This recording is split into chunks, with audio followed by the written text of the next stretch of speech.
Yeah. So you watched Raw? Yes, I did. Did you, Joe? No. All right. Okay, I watched a condensed version. Right. I watched. But there's still some things that I even in the condensed version I saw some things that we need to discuss. Okay. Right. So Drew got beat up by Randy Orton. Right. When did he leave? Wait, McIntyre. So how did this open? Yeah, he just came out. He cut a promo, but then he got beat up after the promo. He came out. He cut a promo, and then Randy Orton got on him and threw him and put him backstage and kicked him in the head twice. Boom, boom. And I saw that back too. Yeah. He was mad because I forgot exactly the verbiage. It wasn't the best that Drew's done, but it was something along the lines, I'll give you another chance. And Randy Orton was like, don't give me a chance out of pity, And he just kicked his head in twice backstage. That was basically all I remember about that. Nothing out of this world. Okay, let me read this because I didn't see this. All right. Nia Jax was shown walking backstage. Sarah Schreiber approached her and Sarah Schreiber, I guess that's one of the interview girls, approached Jax and asked what she was doing. Hang on. Okay, asked what she was doing there, given that she was suspended for putting her hands on a WWE official. Jax said the key word is was because all she had to do was apologize to Pat Buck. Right. Jax yelled and scared away Schreiber. How did that look? Hokey. Okay. There's also another one where you'll read it down where fucking Shayna Baszler just slaps her and she just walks away, which looked hokey too, but go ahead. There's another thing that looked ridiculous. I'm still confused. So Shayna Baszler wrestled Bailey. How was that? 4 minutes DQ. It was good. Okay, so let me ask you this: when Nia Jax attacked Shayna Baszler, okay, why did Shayna Baszler and Nia Jax? Because I missed this because I saw the condensed version. Why were they kind of like? Oh, because she didn't hit her. She didn't hit her. But Baszler didn't hit Nia back. They kind of were united there, and the other girls were going outside the ring. What was that? Well, something had happened after their match, the girls' match, where they started. I think they doubled up on. Oh, they started fighting. They were laughing at them. Yeah. And then they were in the ring together, and then they had this backstage thing where he was like, well, we could go for those tag titles, and they were like, she was like, yeah, we could go for the tag titles. And then she just slapped the shit out of her and walked away. And I was like, what? It was very weird. Right. So then they had the Kevin Owens show with Aleister Black. I only saw the end of this. So what did Black say anything in the interview at all? He did say a couple words.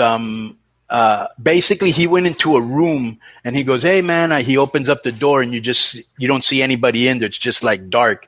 And he's like, hey, you're going to come out? And he doesn't answer him. Well, I'm going to start the KO show. Hope you're going to come. And he doesn't answer him. He goes, well, I'll be out there waiting for you. And so he never answered him. And then he came out and. Yeah. So what was the point of that vignette? It wasn't a vignette. It was a backstage segment. Well, I call that a vignette. It's not, but backstage. Yeah. I don't know what was the point of that. So Aleister Black could get in the ring and super kick him because that's basically how it ended. It says Meltzer reports. Or I think he hit him with that back elbow thing. Go ahead. Yeah, I did that. I missed because my internet went out there for 2 seconds. So what was the point of that thing where he opened the door and asked him, you do you think? I think it was just to show that the guy was, a brooding, dark character that isn't going to answer him. So he wasn't in a good mood.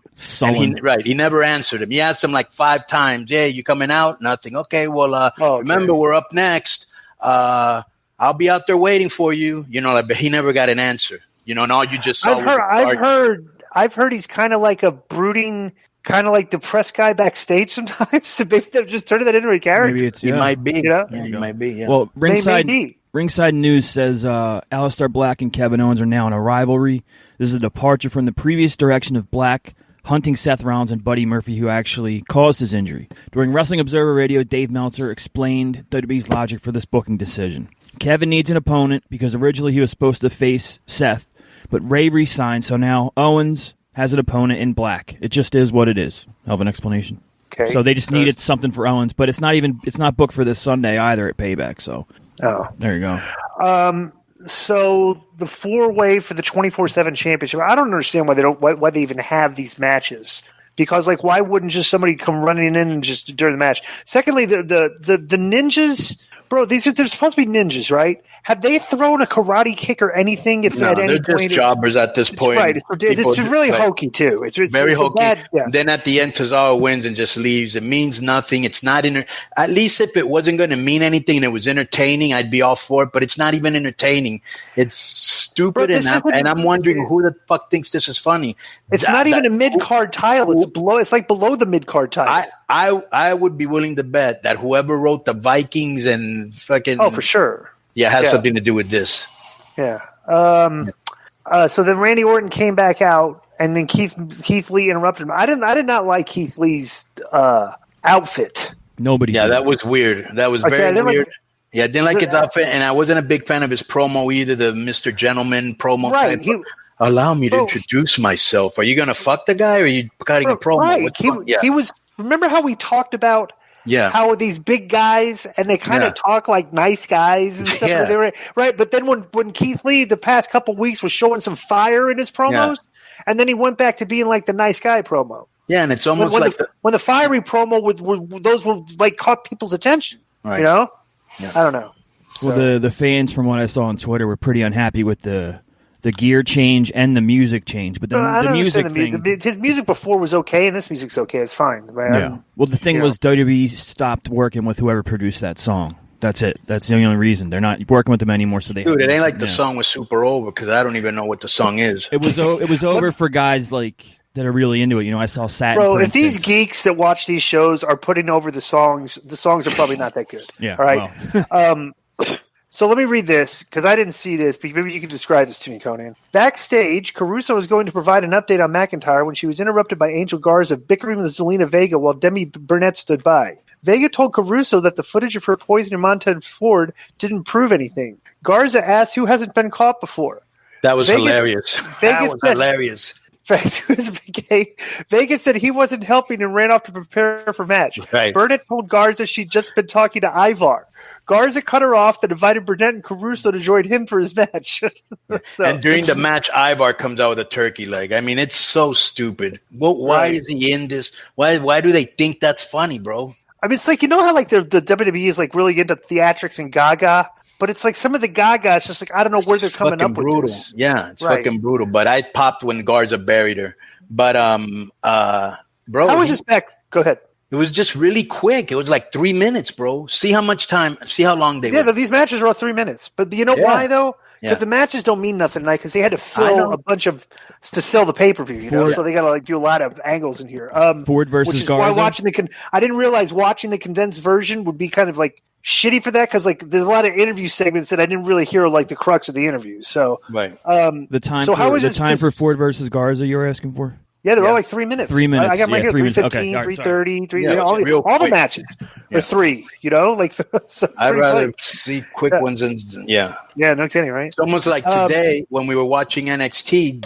Did you see that Ciampa match? Yeah, that was great. Okay, came in to watch the guy. Right, that's it. In AEW, you would have gone 15 minutes with a guy you've never heard of.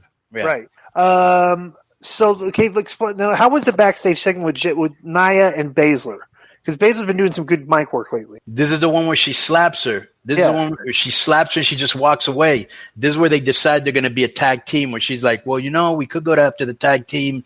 Yeah, we could, go, and they're doing the hardly ever seen at all, putting two guys that don't want to be together, like that's really hasn't been done enough. So they're going to do it again. And so they're putting the two girls at the wholly unlikely alliance, The two girls that don't like each other are now going to be a tag team. And for some reason, she slapped the shit out of Nia Jax, and Jax just stood there and took it, and she walked away.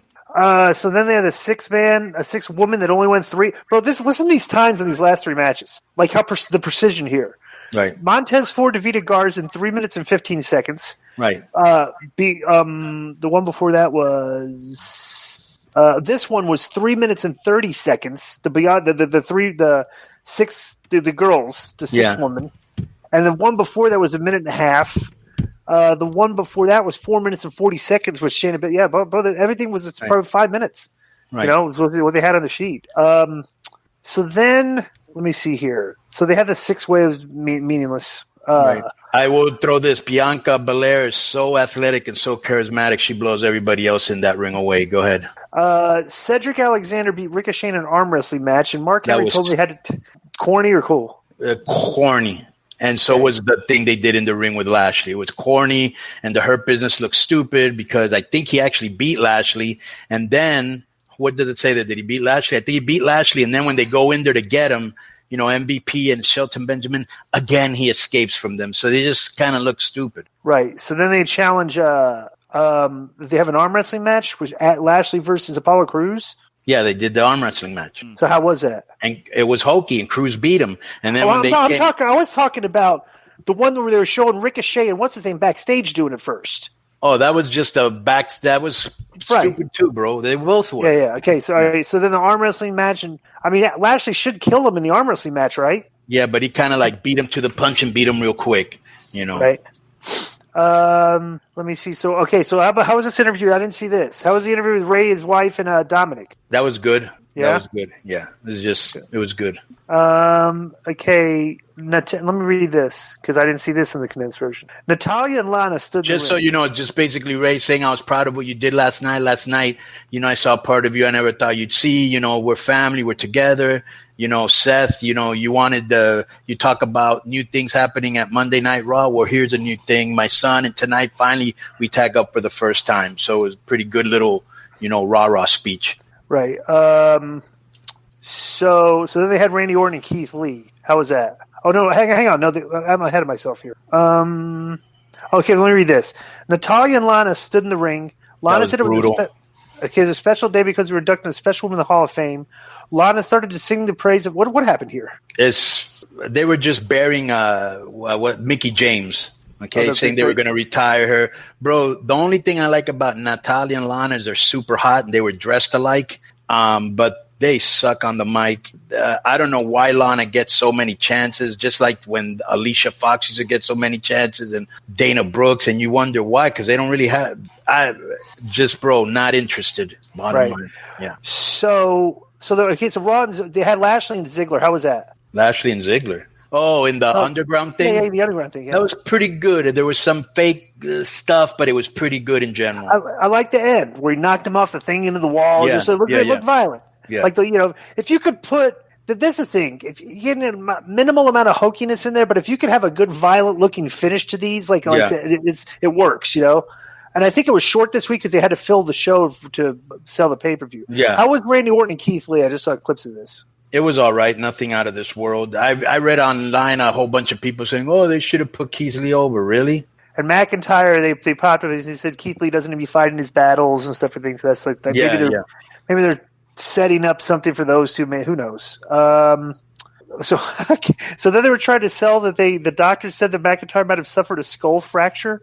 I don't remember that. Yeah. Caruso stood in front of the trainer's door and said doctors were fearful that McIntyre suffered a skull fracture, which could lead to bleeding on the brain that could lead to career-threatening injury, if not worse. Right.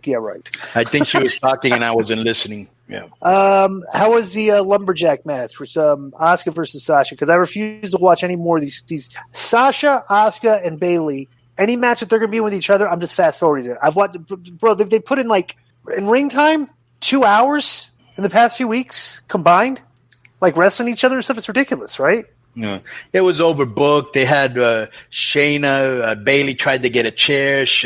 What's this girl's name? Shayna cut her off, and then inside Asuka was put Banks in that Asuka lock thing. It wasn't that good, really. No. Right.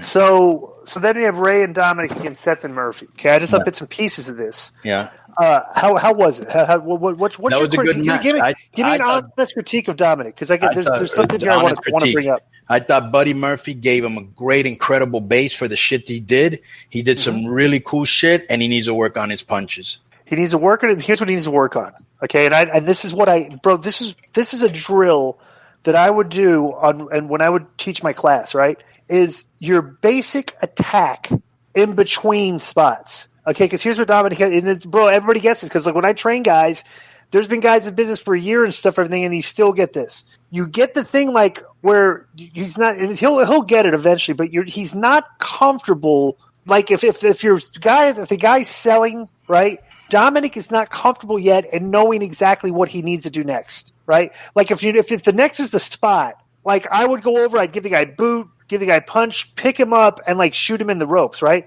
But Dominic's got that little hesitation, happy feet to him, where you can tell, like, it's like he's excited and he wants to do something, and like you could see him like moving forward, like in a forward motion, but he's pulling himself back because he's not exactly sure what to do yet, and that's just going to come with experience of wrestling matches.